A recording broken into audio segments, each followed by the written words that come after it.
disease or sickness, however you want to call it. They said on average, an MS patient pays $1.8 million a year just for treatments. Insurance companies cover that, or some insurance companies don't. It's amazing how insurance companies can pick and choose what meds they want to cover and what meds they don't want to cover. Honestly, if your doctor says you need it, your insurance company shouldn't be arguing with you about the med. They should call the doctor and be like, okay, doc, this is why we don't want to cover this med. And have them go back and forth and argue over it and not stress the patient out about it. Because, honestly, one of the two main things that with MS, you can have anxiety and depression with it.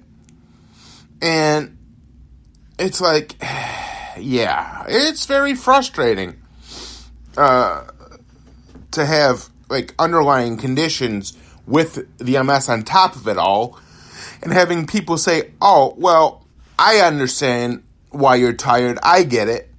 But the thing is, do you truly get it? Do you truly understand what the hell I have to go through on a weekly basis, daily basis, monthly basis? Every year I got to go for an MRI, which lasts an hour and a half, maybe 2 hours, depending. Then they have to put a cage, lock in my head to keep that straight. And they do a brain and a spine MRI to check everything, because I have lesions in my brain, my neck, and my back. The back affects the bladder, which, yeah, I have issues with that. If you have a problem with that, oh well, too bad, so freaking sad, honestly.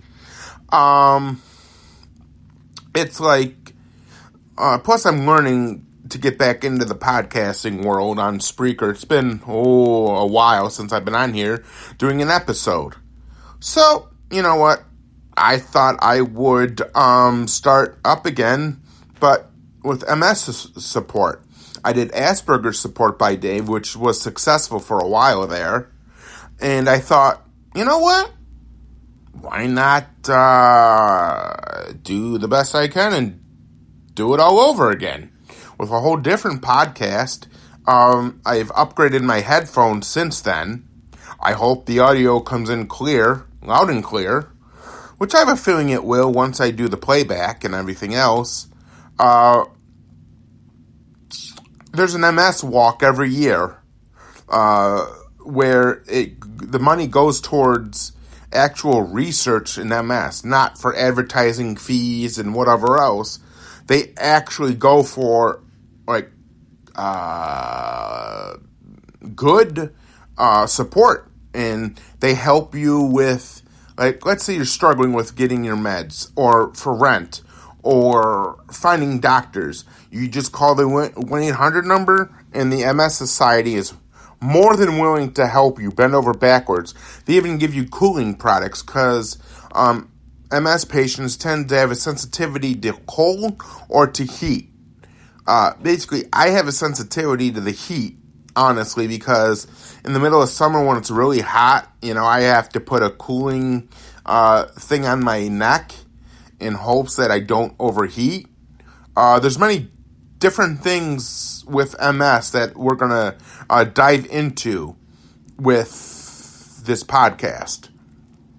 Might take me a little bit to get back into the swing of things, but once I get into the swing of it, it'll be rock and roll from here, baby. And shout out to a few people.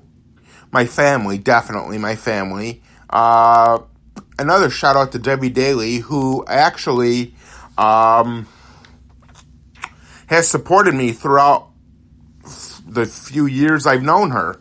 She's even had me on her show for a few episodes on different topics, on many different topics.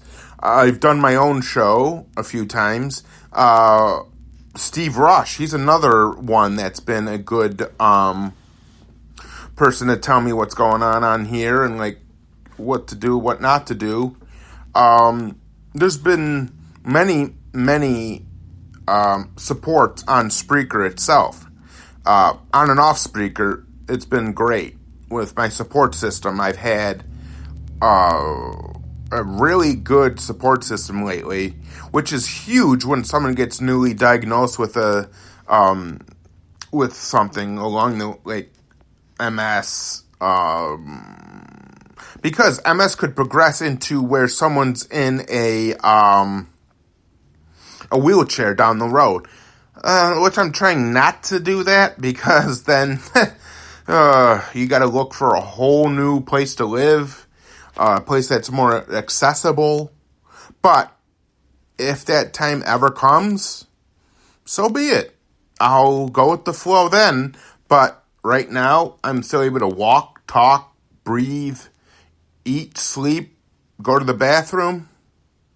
Yeah, I know some of it's a little TMI, but hey, for people to fully understand MS, there's no sugarcoating it whatsoever. And if you really want to sugarcoat something, sugarcoat an ice cream sundae with hot fudge or something. But when it comes to people's health and things, it's not, you shouldn't be sugarcoating something like that, because health is huge.